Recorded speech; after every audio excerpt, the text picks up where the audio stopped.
grow up, I want to be an astronaut. When I get married, I'd like to have 2 children. My heart's desire is to see my daddy. I don't want to answer that. This is no ordinary outing at the zoo. It's a very special occasion. We've brought these children together for the very first time.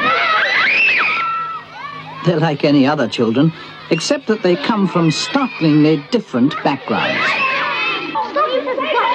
We brought these children together because we wanted a glimpse of England in the year 2000. The shop steward and the executive of the year 2000 are now 7 years old. In 1964, World in Action made 7up, and we've been back to film these children every 7 years. They are now 49. Is it important to fly? Yes. Tony was brought up in the East End of London. I want to be a jockey when I grow up. Yeah, I want to be a jockey when I grow up. At 14, he was already an apprentice at Tommy Gosling's racing stable at Epsom. At 15, he'd left school.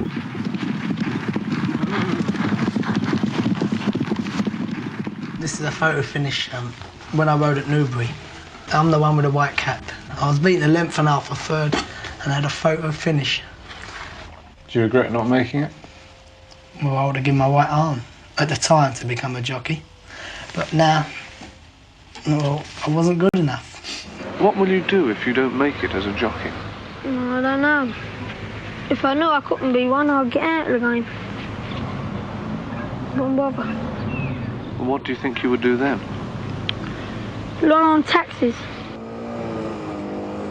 At 21, he was on the knowledge, and by 28, he owned his own cab.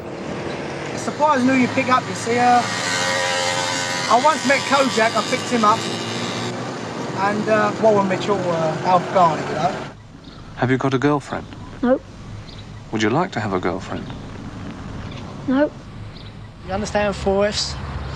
Find them, feed them, and forget them. With the other F, I'll let you use your own discrimination. I mean, this one, I tried to do the 3 Fs, but I couldn't forget her. I went to a discotheque. He was in the pub earlier on, and that afterwards we went to a discotheque and Tony was down there. And from there, that was it. Couldn't get rid of him. We have our ups and downs, no more than anyone else. I think you've got to work at a marriage. I think all marriages go through stages. You can't stand each other. You go through, I think, oh, God, I hate him. I wish he'd get out. I do. We've been to the edge of the cliff and looked over a couple of times, and we've always seemed to sort of go back, and we've sort of stayed the course. But I must say, I mean, it's not easy being married. By 42, Tony and Debbie had left the East End and moved to Woodford in Essex. We were going to put a conservatory here. If you look along here, we'll put a patio in and the pond for the fish. But the only thing I ever done was I planted them 3 trees. Well, since you was last here, Michael, we had small trees, if you remember. Now they've sort of grown a bit. So why are the trees singed? We was burning some rubbish at the back. It set light to the tree, and there we all were, sort of like throwing all buckets of water over it, and sadly enough, it's singed the tree.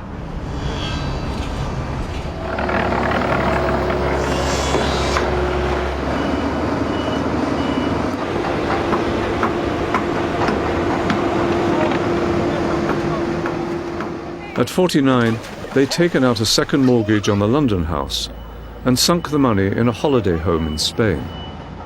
I'm very pleased with the house. I said the progress we made in the little space of time that we've had to work here and get it all sort of ship-shape is, I think it's done, really, to the testament of my wife, Debbie. As per usual. Well, Debbie went to the furniture shop and she sort of picked all the furniture. It's all what you see is all Debbie's choice of furniture and her really sort of style. The floor, we were led to believe that we had a choice of tiling, whether it's a light beige or a light brown. That's the first I've heard that we had a choice, because I would have had plain. Well, I've just gone into the neighbour's house and they've got all plain. Well, there you go. I asked him, and he said it was the choice that we had when we suggested to buy it. So that was where the mistake was made. Because you don't listen. Say that again? You don't listen. Can't hear you. Tony and Debbie still work as London cabbies. We sold our cabs because we're going to spend more time out here, so it's not really conducive to own the cab, is it? No. Because the cab will be left out on the drive, or, you know, it's pointless. So we just hired a cab independently now. I'm working harder now than what I really ever have done, but I feel that it's for something. Tell me, son, what do you want to be a cab driver for, mate? All the holidays in Spain every year, but son, it's hard work out here. Come mate. on, you're not reaching me yet. Not getting to No, me. you're not getting to me. All right? Now, be bigger. Dominate me. All right? Son. At 28, Tony was taking acting lessons. Now he supplements his income with occasional TV jobs. Oi! That's all I got on me. Mate, if I had a pound for every time I've heard that, I'd be a rich man. A guy contacted me from my agency, from my acting agency, and I got in touch with him, and he writes plays. And he's been inspired by your Up programmes, which go all around the world, and he saw it. And we got together and we wrote a biographical play all about my life story. We took one of these episodes over to New York and done it on a play reading. And I got up playing the lead role, you know, and it just blew the roof off. And we're looking for someone to pick it up and put it on stage. Would everybody please sit round now, get on with their work. I don't want to see any backs to me. Shouldn't be anybody turning round. Tony, do you hear as well? Get on with your work in front. Tony, don't turn round again. There's only one ambition, and really, I want a baby son, and if I see my baby son, that is my ambition fulfilled. No one knows that, only you now. Debbie and Tony have 3 children, Nikki, Jodie and Perry. Nicky's doing quite well. He's still a French polisher, and it's an old-time profession, as you know. And he's working for a firm, and he's very happy in his work, isn't he? He's been brought up very respectful to people, very well-mannered person. He's a hard worker. Jodie, I mean, at this present time, she's just relies on us a great deal, and she's been very scarred with a relationship that she was in. Her relationship with her first love of her own life was very turbulent, but he's the father of her kid. We're going to make sure she gets through it, and it's been quite a strain on Debbie and I to see her in that sort of situation. I'm very proud of Perry as well. She got in the post office, and that's what she's doing, postman Pell. That's our postman Pell. She loves it. She, you know, she works hard. She's up at 4 in the morning. She's got a lovely boyfriend. He loves her more than you can imagine, and he's certainly got my blessing. Big lad, very nice guy, loves his football, you know, typical East End kid. Head up, son. Too quick. We are the backbone for the kids, aren't we? They are. Yeah, but I think your parents are anyway. You know, your parents are... You never visualise anything ever happening to your parents, do you? You think they're there forever. Tony's 5, Harry's 4, nearly 5, and little Prue, she's nearly 2. No, 3. She's 3! Oh. I'm an hands-on granddad. I love my grandchildren more than you can imagine. I'd say not my own kids, but in a different way. It's an obsession of love, you know? You see these grandchildren, and they're part of you. No, Granddad, They're hard work. at times. We don't mind that, Michael. I mean, you slow down and you don't realise you're slowing down. All I understand is dogs' prices, girls, knowledge, road, streets, squares, and mum and dad and love. That's all I understand. That's all I want to understand. By the time he was 35, both Tony's parents had died.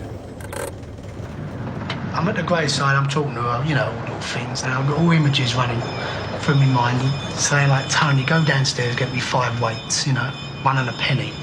And I used to go in the shop. She used to throw the cotton in an air curler over the landing. And I used to tie the cigarettes on this bit of cotton. And she used to pull them up. And she'd go, I'll see her in the end. Thanks, Tone, see you after school.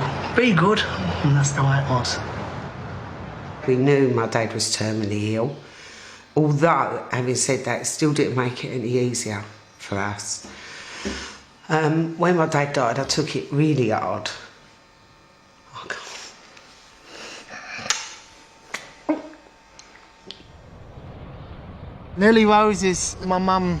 Her name is Nell, and her mother's name's Rose. So my Jodie and all the family were conjuring up some names that we could name it. Jodie at the finish said Nellie Rose, the name of her mum's. Sometimes on Saturday morning I go to the pictures. Sometimes with my friends, sometimes with him. You don't. I do. You don't.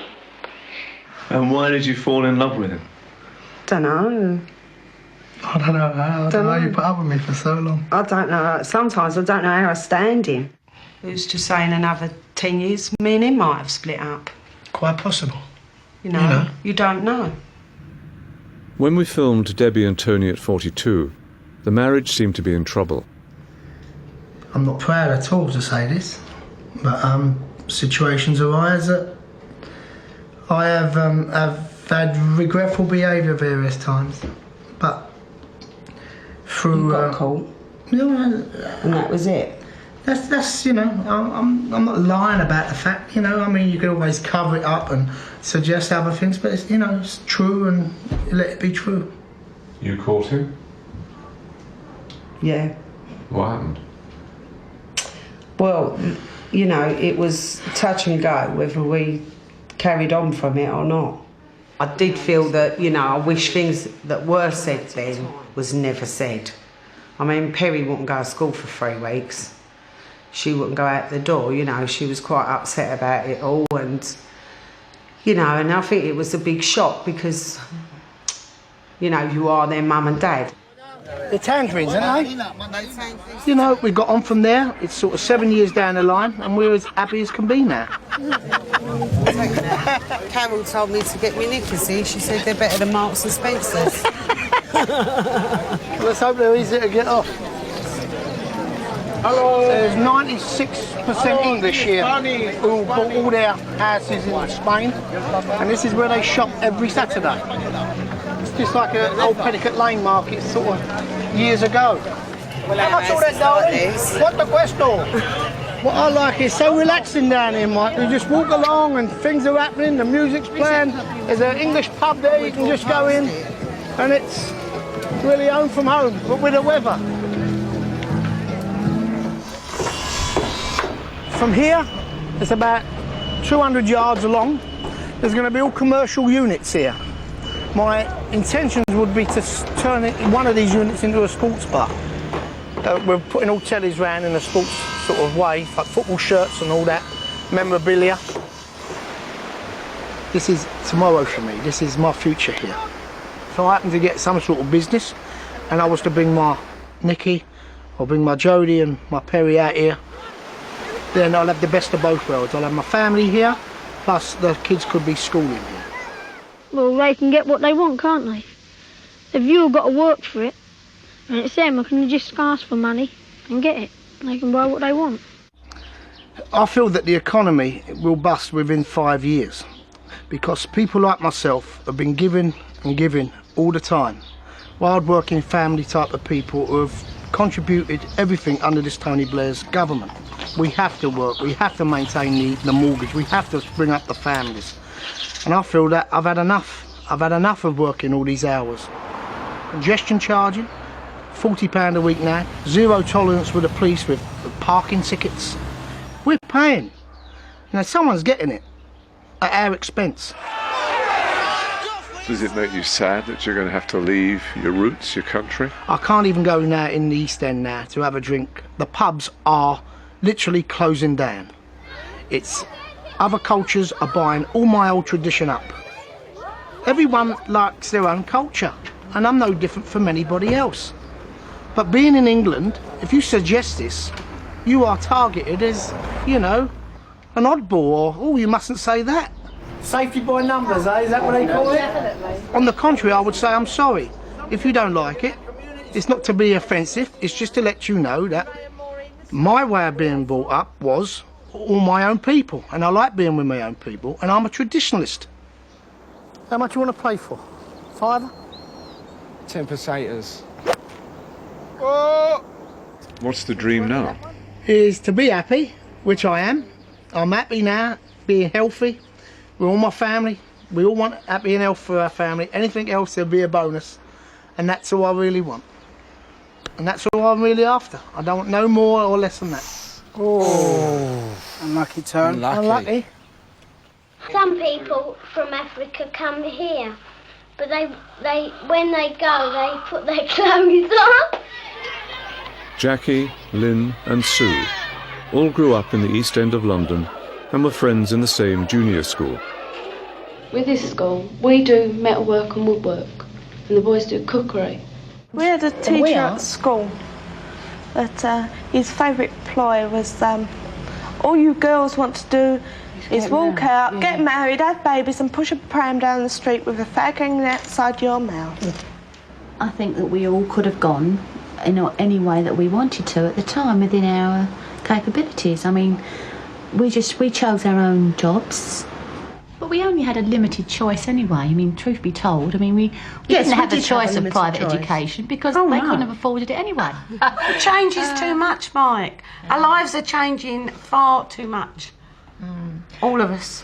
Well, to be honest, when you look at the 7-year-old us, it's difficult to believe it is us. I mean, I you know, it's like it's someone else you're looking at. This little cute thing. I mean, I can't remember I wasn't being cute.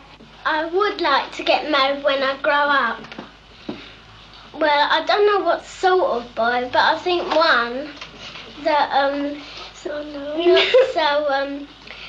that's not got a lot of money, but has got some money, not a lot. Have you got any boyfriends?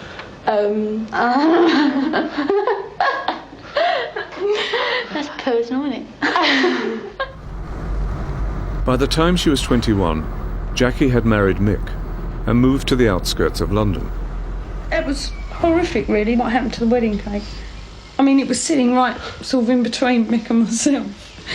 And suddenly the columns just completely gave way and it just all sort of fell into one. I would say, on average, 19 is probably too young. By 35, she was divorced. We decided ourselves, I mean, just between the two of us, we knew it wasn't going any further. We both knew, I think, that at the end of the day we would be happier leading our own lives. Haynes, joking. She and Mick had decided early on that they didn't want children. Sometimes feeling like wringing his neck. Basically, I would say because I'm far too selfish. I enjoy doing what I want, when I want and how I want, and certainly at the moment I can't see any way around that. Oh, and this one on. Here we go. Oh yeah.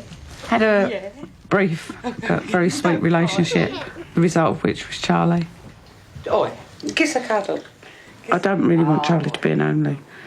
I'd love him to have brothers and sisters, but not necessarily loads of them. Just, you know, one would do, actually. Right, Charlie, there's yours.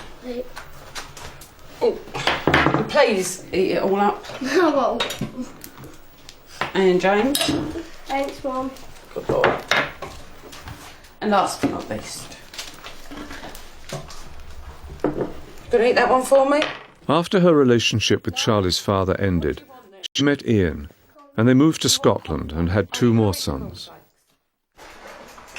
James, By 42, they had split up. Lee!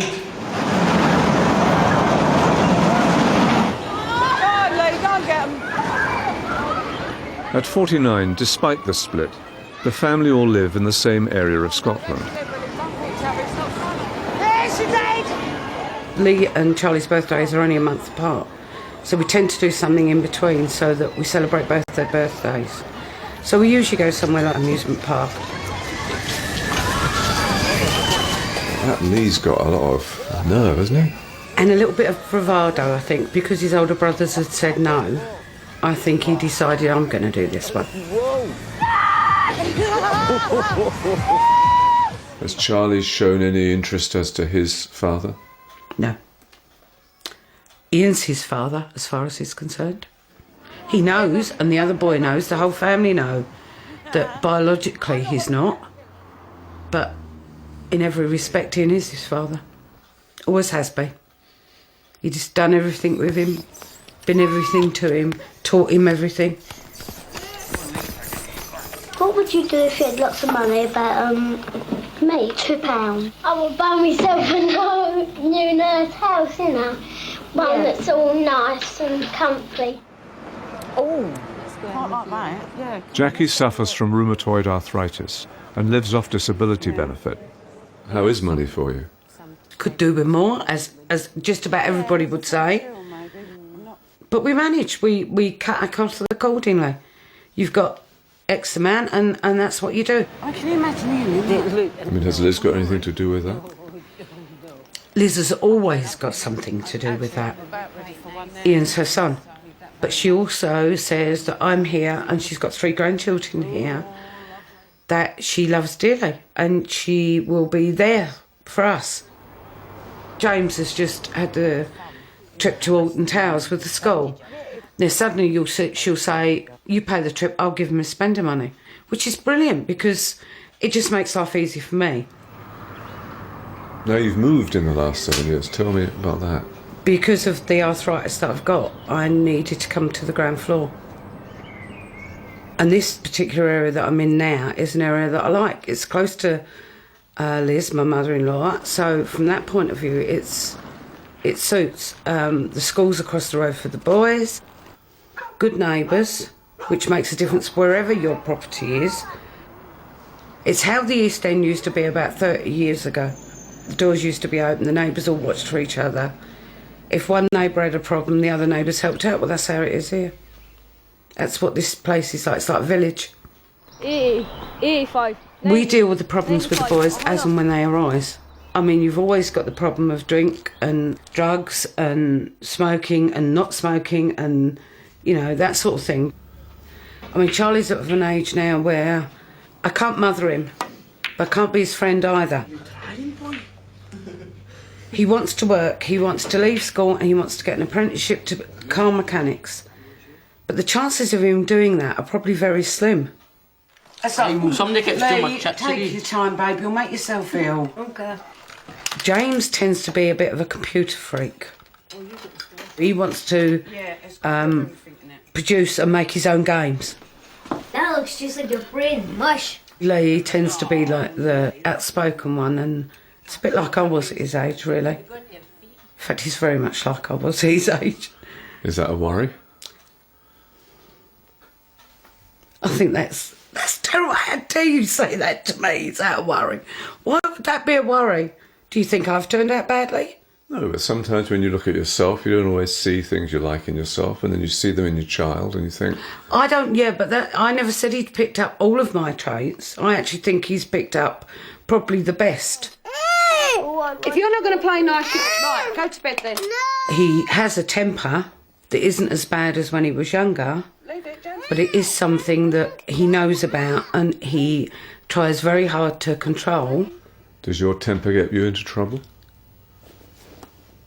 You're probably the best one to answer that, does it? I mean, you and I have had arguments on occasions. Did you meet enough men before you decided who to marry? I mean, what do you mean by settle down? I mean, if you think that getting married, as far as we're concerned, is a case of going to work, come home, cook tea for hubby, going to bed, getting up, going to work, you're totally mistaken. I like it when you shout at me. I'm not sure you do, really. I mean, I don't know. What happened at 21? You asked me if I'd had enough experience with men before I got married. And I thought that was actually an insulting question, and I got very angry, and we actually stopped filming because of it. And if you look at the tapes of me at 21, I'm sitting and to all intents and purposes, I might as well have not been there. But I was really angry that you even thought you could get... You wouldn't have asked some of the other people in this programme that question. You will edit this programme as you see fit. I've got no control over that. You definitely come across as this is your idea of what you want to do and how you see us, and that's how you portray us. This one may be the first one that's about us rather than about your perception of us. So how up to now have I got you wrong? How have you got me wrong? The last one was very much based on the sympathy and the illness that I've got and what I may or may not be able to do. It should have been about what I can do, what I am doing, what I will do. Don't make that mistake, Mike. I am no way... I am down and I'm depressed about my illness, but I'm certainly not down and depressed about my life. And there are a lot of the times that I sit and I cringe when I watch those programmes. Not just for me, but for other people. You can ask me about Ian and you know full well I'm going to say to you, it's none of your business, I'm not talking about it.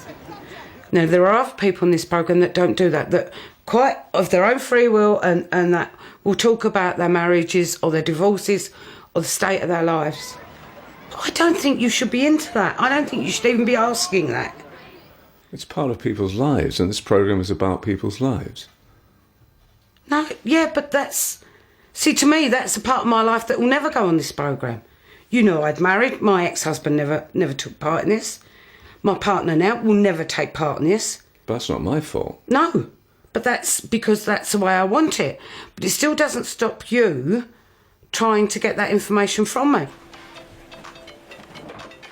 So what would you like to talk about? If you want me to represent you, we've talked a bit about the children. What I want to do, what I hope to do. I just don't want that personal conversation. OK, well, let's talk about that, what you'd hope to do and what you hope for the boys. What I hope to do, I'd actually, I'd like to go back to school so that I can hold a conversation with anybody in the world, know what I'm talking about, so that I'm not stuck. Well, I know a little bit about that, but I don't really know enough. I'd love to know... Actually, I'd really love to start my education all over again. My mum, because she got 5 girls, she had 7 years bad luck. That's why she's got 5 girls. I'd like to be able to have a happy family. I mean, I know that's not possible to be happy all the time, but as much of the time that was possible. I don't know what Susie's had, what Susie had that I haven't had. I mean, until I know that... Are you different for what I should have expected at 7 and 14 and 21? Maybe not enough, but I've got it. I think I'm actually more intelligent than you thought I would be. I have reached a level in my life that I'm happy with, and I enjoy being me. But I don't think you ever really expected me to turn out the way I have. How was that, Lee? Lee, no, faster the better you. If we did all love Jeffrey and we all want to marry him, I think I know the one that he likes best, and that's her. I don't think I'd get married too early. I'd like to have a full life first and like to meet people before you can commit yourself to a family. Marriage just means a different thing to me. I've still got my ideals about marriage. I don't know what it's all about. Sue was 24 when she married Billy. They had 2 children, William and Catherine. I think that to get married young, there must be things that you miss. You must miss that crucial stage of being yourself, because the minute you get married, you're no longer a single being, you're a partnership, and that should be the idea behind it. By the time she was 35, she and Billy had divorced. I've never sat down and thought, well, what was it? Was it this? Was it that? I just knew it wasn't working. I mean, there have been relationships when I could have settled, but they didn't feel quite right. So I've always come away and pulled away and just waited until the right one come along, if they ever do. Don't you remember you told me you loved me, baby? At 42, when we filmed Sue in the karaoke bar, she brought Glenn along to watch her sing. We've just met and things are going well, but now obviously things are going very well. Is this love? Oh, I think so, yeah. I mean, we've known each other for a long, long time, before the 7 years, and we've always liked each other.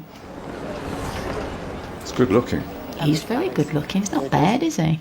Everyone says he looks like Paul Weller. I don't know if that's true or not, especially now he's growing his hair.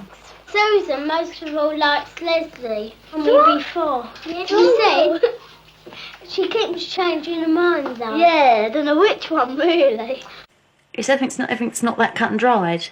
It's not either career or family but it's what's in the middle. I mean, am I just going to carry on as I am now and end up on the shelf, or am I just going to get married?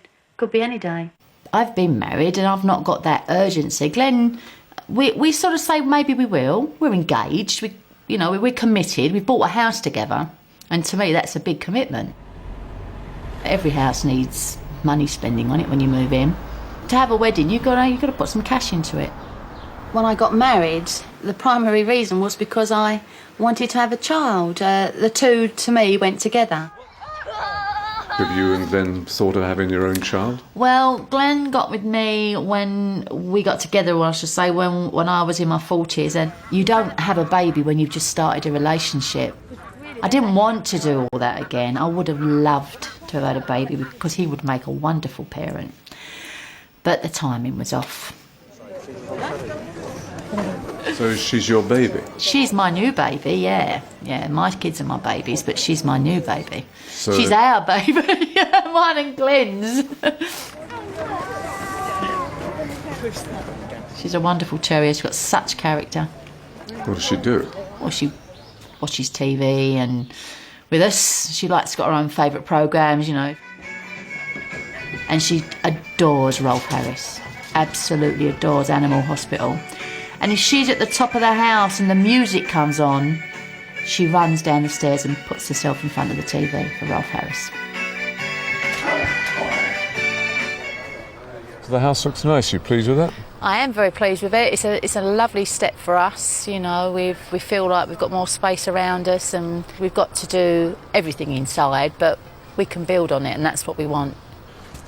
I've been promising to have a housewarming party since we moved in. We've been here 4 months now, so I thought it was about time we did that. So people are just starting to arrive now. So you left the East End. Why? Well, I've always wanted to move out, but you don't do that, or the opportunity isn't there when you're on your own with 2 kids. I wish I'd done it before. But it's timing. Now is the right time, obviously. Now, the East End has changed. It's changed a lot. It was even prime time to Mum comes down to me. It's so easy for them. They can jump on a train, and they're with, just stations within walking distance. So it's worked out wonderfully well. Whereas some people are just born into rich families and they're lucky. I don't see why they should have the luck when people have worked all their lives and haven't got half as much as what they have. It just don't seem fair. So have you moved upper class now? Well, that's difficult to say. Upper class. I suppose it feels like that to me. No, there ain't no food. That's going to be there. Now you've got the sense of pride. You've got your own house, and I feel like I'm building for the future. You're right, yeah. I've been a single parent for a long while, and I've brought them up on my own, really, because Catherine was only 2 when Bill left. It's been extremely hard, and sometimes it's been very lonely. I only had to have one filling night. That was about the only thing that I had done. William's he's a computer addict. He works in the industry and he also constantly has a computer on indoors. Smiley faces in the window. He could have gone to university, and he knows that, and I know that, and I do regret that for him. But I've been there. I can just remember, you know, I didn't want to do that either. And Catherine's temping because she wants to do a bit of travelling next year. People say she's me reincarnated. I mean, she looks a bit like me, and her mannerisms are exactly like me. And she likes to enjoy herself. Is that the IPA stuff? Nice. To walk into a relationship with someone who's got two teenagers, it must have been very difficult for him. And they do clash occasionally. I absolutely hate it because I'm just an easygoing person and I don't like strife. They're doing things the way I've brought them up, which isn't the way that Glenn would like things to be done. So you've got to learn to live together in the same house. It'll always be a learning curve. I'm a peacemaker. When the children were old enough to go to school, Sue went back to work and had a series of office jobs. She now helps run the MA courses in the legal faculty of the University of London. I still work for the college, but we moved to central London. Now I sort of the main administrator for the programme instead of an assistant, you know, and I've got a couple of people that help me with that. Hey, could you fax that to Mary for me, please? Thanks. So you like the responsibility? Yeah, I love the responsibility. I think I was born for the responsibility. Yeah, I love it. Well, I've never been abroad, but... No, nor have I know. Oh, yeah, because you went on that cruise, didn't you? Yeah. Once a year, we go to Cornwall or Devon. We try to find a different spot every year and we just bring the dog. It's just such a lovely place. Every time you turn a corner, there's a different sight, there's a different... You just never know what you're going to find. Everything's just so beautiful. We'd both had childhood holidays here and good memories, and we decided to come back, and we've been coming ever since. It's nice for us just to be a couple for a week. When we retire, or maybe before if we get lucky, then this is the sort of place we'd like to come to. That little one there, right in the middle, nearest the beach, that would be ideal. Absolute perfect. The perfect place. Oh, that was good, eh? Vesto, vestas, vestat, vestomus, vestomatus, vestat. Yeah, speak up. Fill up the gaps on the board there. When he was 7, Bruce was at a preparatory boarding school. At 14, St Paul's in London. They don't sort of enforce being upper class and things like that at St Paul's. You know, they suggest that you don't have long hair, and they do get it cut and they teach you to be reasonably well mannered, but not to sniff on the poorer people. At 21, he was in his last year at Oxford reading maths. You can show that this is irreducible. Then you do a transformation on this polynomial x equal to t plus 2. Good, that's a nice way of doing it, particularly using Eisenstein down here. His test is very powerful. Yes. Yes, sir. At 28, Bruce was teaching maths in East London. Well, I'll go into Africa and try and teach people who are not civilised to be more or less good. At 35, he was teaching in Sylhet in northern Bangladesh. And I've also got the chance to learn a bit of Bangla, which is very difficult, not doing very well at. Bangladesh, Bangladesh, Bangladesh, Bangladesh, Bangladesh, Bangladesh. Before you do anything, you have to make sure... By 42, Bruce was back in the East End, running the maths department at a girls' school. And then after 0 hours, you can see that it would be 60 litres. Okay. Now you want to make this information.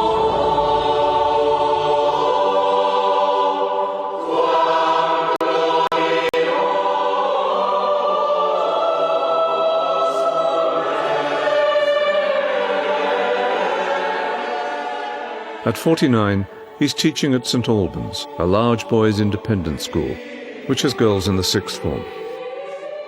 I sing in the choir. That happens twice a week. On Mondays and Fridays we go over to the Abbey, because in the early days the school was in the Abbey, going back to 948.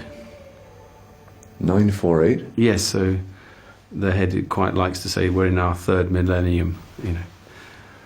So the school's over 1,000 years old? Yes, in one form or another. Now you have to make x a subject to this equation. You've got to get x on its own. So what's the first thing we do? I multiply both sides by 3. You don't multiply by 3. Divide by 3. Okay. Tell me then what's exciting about teaching here for you. There is a higher academic level to teach.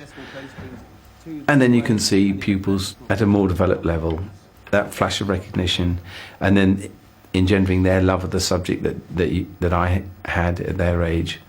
There is a class society, and I think public schools may help its continuance. So you're in the lead, you see, because DSE Caps has got... Has it been a kind of compromise of political principles for you, this? Well, I would say, you know, have a million angels in front of every teacher who's prepared to slog away to an inner city comprehensive. Make way, make way. This is somebody who's prepared to turn up each day and do that job. Where's the graph? 60.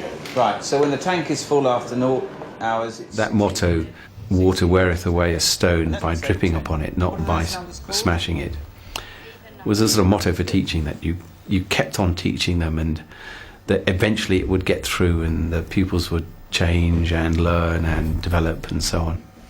But I think in the end the reverse happened. That water dripping on me wore me away. I just thought, I don't think I can do this till I'm 60, and therefore I'll have to do something else. Do your old friends give you a hard time about what you've done? They certainly do. They absolutely do. They say, oh, you know, have we joined the Tory party, the golf club, the Masons, you know, you're driving a much better car than you used to, and so on. Well, my girlfriend is in Africa, and I don't think I'll have another chance of seeing her again. You got any girlfriend? No, not yet. I'm sure it will come, but not yet. I mean, I do think a lot of people think too much about it. I think I would very much like to become involved in a family, my own family for a start.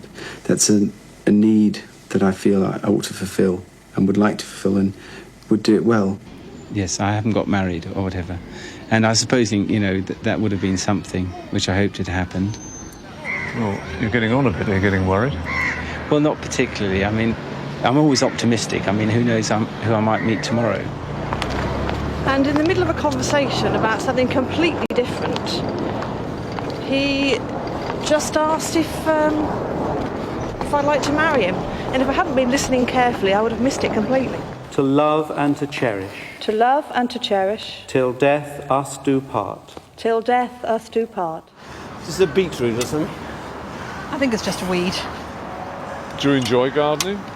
Well, under Penny's directions, you know, I'll do whatever she asks me on. I don't know what to do here, what order to do things in. She and her mother are quite good at this. So you're the labourer? Yes, I'm the unpaid labourer, the serf, the feudal vassal or whatever. But Penny will give you the correct medieval terms. We don't argue very much. Not really. I mean, we haven't really had a sort of full-blown row. No, our arguments sort of tend to be 2 sentences, and I go off and sulk for 24 hours. How are you doing, dear? Fine, thank you. And I think the one positive influence on him, I've stopped him apologising. When I first knew him, he kept saying sorry, and apologised for all sorts of things that there was no need to apologise for. Maybe it's just because we weren't married then. You see, I was winning you over then. Yeah, that's right. Well, you're the world's greatest cook. It's only pasta. You wouldn't think you could go far. But if you have emotional issues, will you talk about them? Well, I have the usual male reticence about that kind of thing. Great tea. You know, if Penny really wanted to give me a hard time, she'd have to say, talk about your feelings. You know, that would be worse than a 24-hour sulk. You know. Yeah. I think so. Yeah, I don't know whether they're going to move any of them. We may have children. I don't know. I mean, if in 7 years' time or so we're living in a slightly bigger house with a young family, that would be nice. I mean, I don't want to pin all my hopes on it and nothing happens. We are quite old. I can see bringing up, say, teenage children when in your 50s might be a bit strange. Come on then, Henry, get on. Is it more tiring than you thought? I don't think until you're doing it you realise how sleep deprived you get and how totally exhausted you are all the time for several years. I think that came as rather a shock. Well, sometimes I go to bed at 8:30, Yes. which is ridiculous. In fact, I sometimes go to bed before Henry and George.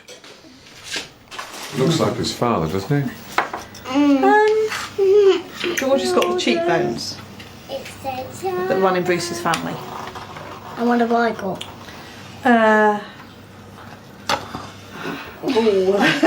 That's hard to answer, darling.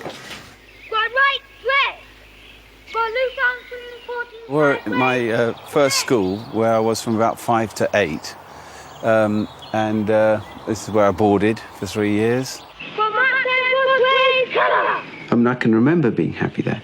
I can remember also being miserable because I can remember crying. Squad steady! You know, I always seem to be beaten. I never used to understand why. You were here because, what, your parents were... My parents were separated and were divorced, and just to give me a stable place to be and be educated, it was a solution to all those problems.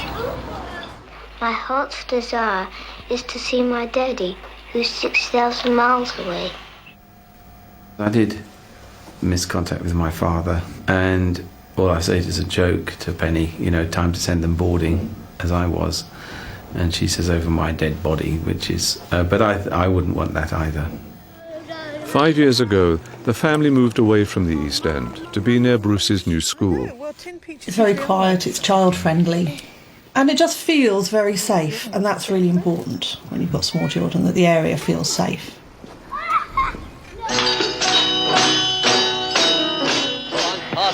I mean, what can you give them that you didn't have? Contact with a father that is loving, and that they can realise that and show that love to other people, and realise when they're letting both themselves and me down.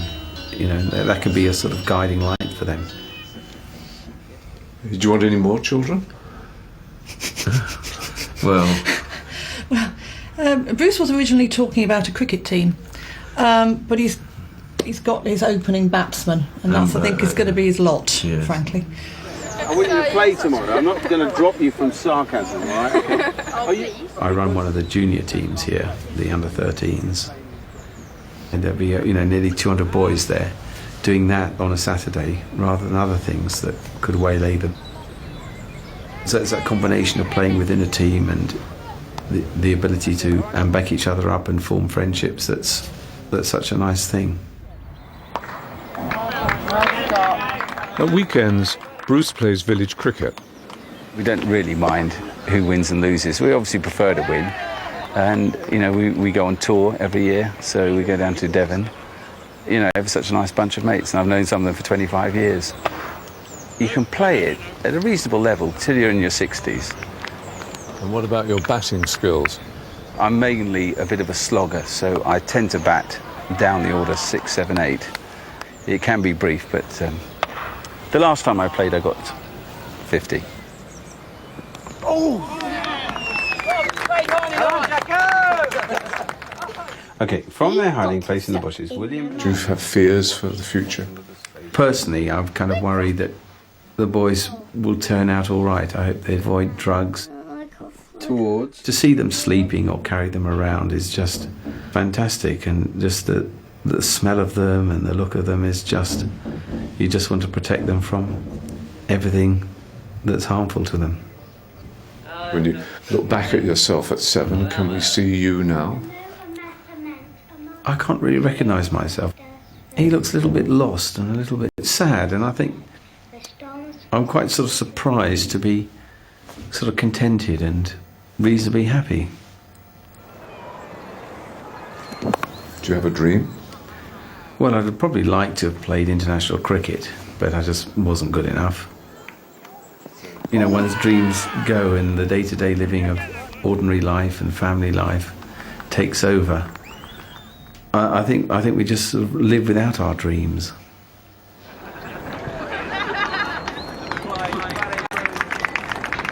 I don't like the big boys hitting us and a prefect sending us out for nothing. When he was 7, Paul was in care in a children's home in London. Were you happy at the children's home in England? We didn't mind that really, because we didn't know what was going on, because we were a bit young. Well, as far as I know, my mother and father they separated originally, I think. They eventually got divorced. I went to the boarding school for 1 year and then we immigrated to Australia. Paul settled with his father and stepmother in a suburb of Melbourne. What mark has it left on you, the fact that you were brought up within a bad marriage? The only thing I can say that I think might have come from that is just my lack of confidence and being able to show my feelings, really, I suppose. Do you like to get married, Paul? Tell me why not. I don't like say you had a wife, they say you had to eat what they cooked you, and say I don't like greens, well I don't. I know I prefer to be alone, really. I can't say I don't want to get married, because I think I do. But I want to be happily married, you know, and therefore I want to make sure, I think. What was it that you fell in love with? What is it about him? His helplessness, I suppose. It was the motherly instinct in me to pick him up and cuddle him. And he's also very good looking, I think, but he doesn't agree with me. And in the summer he's got this cute little bum in shorts. I mean, I can tell quite a few stories here, but the one that really irritates me the most is when we have an argument, he says, "That's it, leave me." And I say, "Fine, all right, I will one day." We had our 20th wedding anniversary this last Christmas, just before Christmas. Which is the life sentence. Yeah.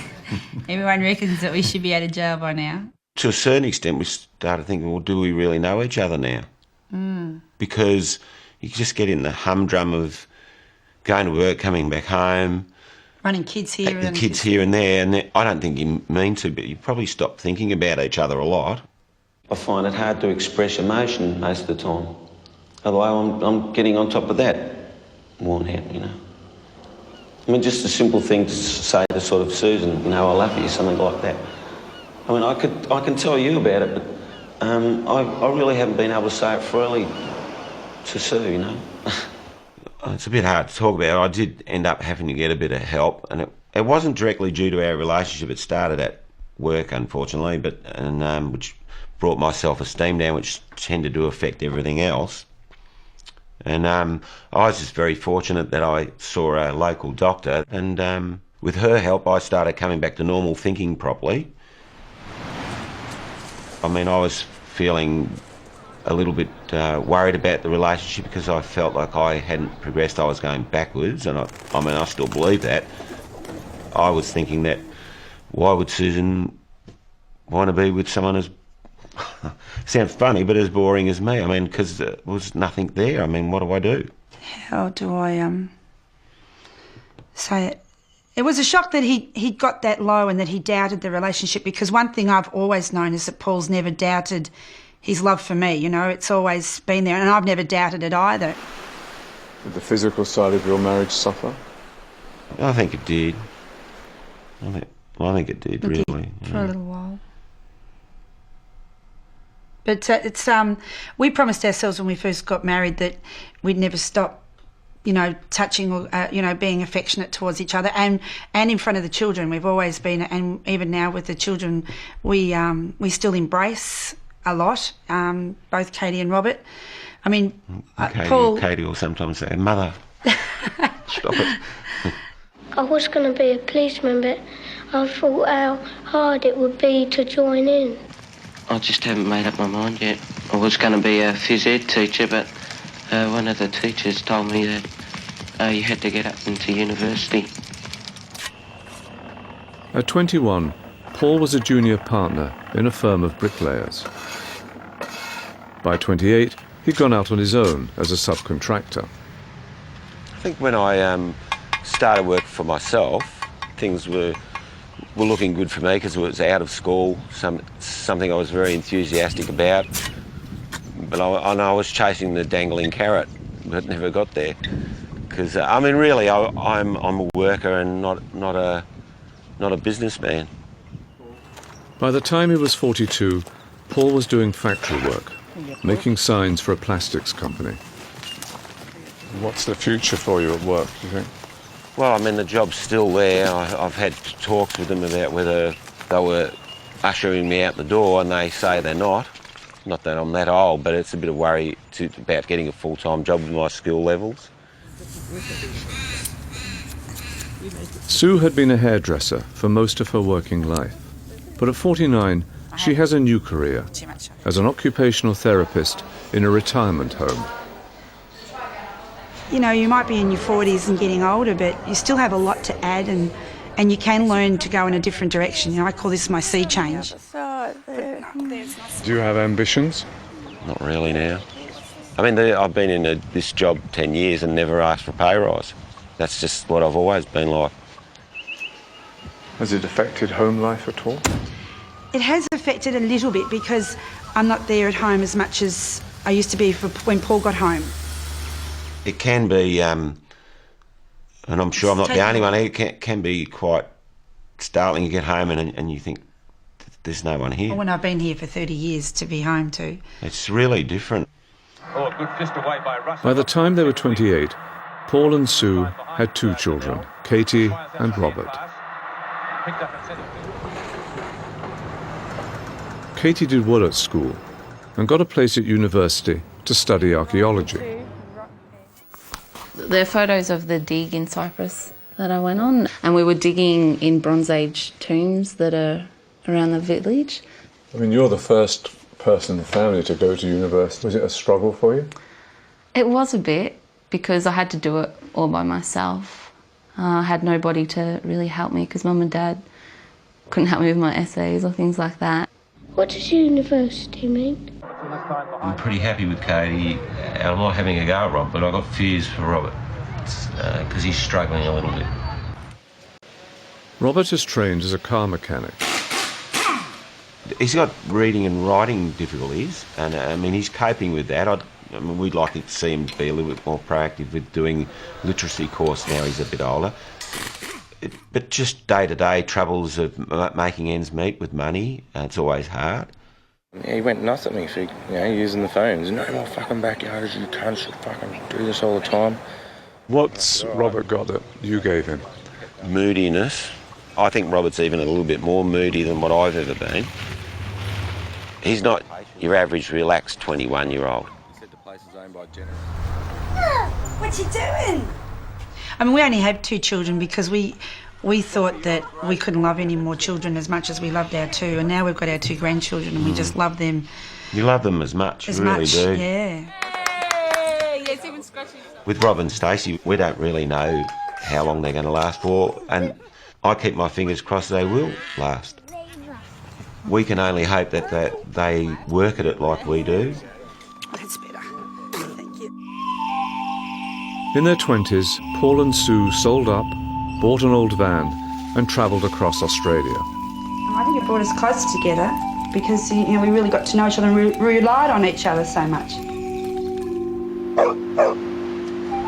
One of the most important things we ever did with our children was spend time with them, and particularly when you've got holidays, to actually, which a lot of parents do, go camping with them. We've been camping there now. We've actually worked it out for 19 years because Robert was 2 when we first went there. So does this beat the old van? This is the Hilton compared to that old van. So have you got any plans for any big trips now the children have gone? I think we'd like to do something again, but you need to have the finances to support yourself for a few months. And the monitor's up in the washroom sending us out when there's no talking. No, I wasn't talking today. I'm more at peace around the horses and the animals. I can be upset, I can be on edge, come down to the horses within 3 or 4 minutes of being here and I've forgotten everything. So it does calm me down. So last time I came you had the horses. What's happened to the horses? Well, we gave Poinkin away to some people because it was a little bit expensive and also the fun went out of it basically. How do you get that piece now? Well, I think I got it through running. Well, most Sunday mornings we go training when Paul's doing marathons. When he's got to run great distances, I follow along with the bike as a bit of support and I take drinks for him so he doesn't get dehydrated.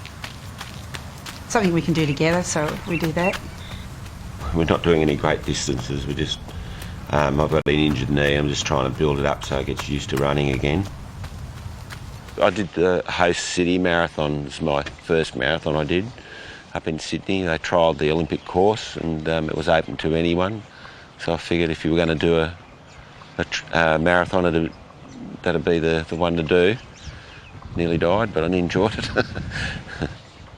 Well, happiness to me is a love for life and a love for people. When you look back on the marriage and the family, any regrets? No, we wish we'd had more children.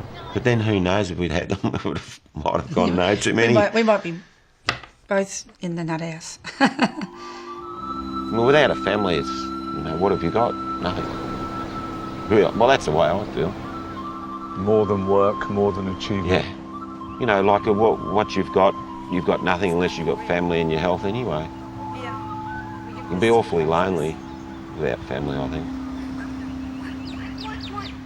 Tommy, do you have any boyfriends, Susie? Yes. Tell me about them. He lives up in Scotland and I think he's 13. Have you got any boyfriends, Susie? What is your attitude towards marriage for yourself? Well, I don't know. I haven't given it a lot of thought because I'm very, very cynical about it. But then, you get a certain amount of faith restored in it. I got friends and their parents are happily married, and so it does put faith back into you. But me, myself, I'm very cynical about it. When I last saw you at 21, you were nervous, you were chain-smoking, you were uptight, and now you seem happy. What's happened to you over these last 7 years? I suppose Rupert. I'll give you some credit. I'm now chain-smoking. I think, you can't just walk through a marriage and think it's, once you get married, it's all going to be roses and everything forever. You have... well, everybody has their rows, but we've never yet had a row that we haven't managed to sort out. It's very hard to actually say what it is that goes on between a couple. It's either there or it's not. We've been married 27 years now. Any marriage has its ups and downs, but somehow, whether it's through luck or determination, we've worked through the difficult times. He's just always been there for me, and I know I can rely on him, and he's my punch bag in the same way as I'm probably his, but it works. When I get married, I'd like to have 2 children. I'm not very children-minded at the moment. I don't know if I ever will be. What do you think about them? Well, I don't like babies. At 28, Susie had 2 sons, Thomas and Oliver. By the time she was 35, Susie had a daughter, Laura. Mummy? Yeah? Laura wants you. So what are the children up to? Tom is living in London, having graduated and now working and living in London. Ollie is working and living at home. And Laura is doing her AS levels. It was difficult when they first started to move away. all those memories of the children growing up. It's like a closed chapter now, because you can't bring those days back. I think what I admire about the young today is their confidence, and that's what I wished I'd had. They just seem to take life and deal with it. What sort of things do you do? Ride, swim, play tennis, ping pong. I might play croquet, something like that. I did have a privileged childhood, but you have to take responsibility for your life somewhere along the line, and some people take responsibility earlier than others. I was just a bit later taking it. Maybe now is the first time that I actually feel happy within my own skin. It's taken me a long time to do it, but I actually feel that I can accept decisions, wrong decisions possibly, that I've made in the past. I'm comfortable with it now. I can live with it. So what's it been like for you being in these films? Very difficult, very painful. Not an experience I've enjoyed in any way. It's every 7 years it throws up issues that I guess we all learn to put into compartments between the 7 years, and then it all gets opened up again, and it's difficult. We were all landed in it, and most of us have, for whatever reason, chosen to go through with it. I'm not an outgoing, confident person. I like my privacy. I don't like however many million people picking over my life. And is that what they do you think? I think for a couple of minutes, yes, and then it's yesterday's news. And people seem to read into what they think we all think, which I find very hurtful, really, because most of them come up with things that they think which is nothing like what's going through my head. I think she might be all right. What's the point of people sort of going into people's lives and saying, why do you like this and why don't you? I don't see any point in it. So have you had enough of being in the film? I mean, who knows in 7 years whether it'll be done again, but this is me saying hopefully I'll reach my half century next year and I shall bow out.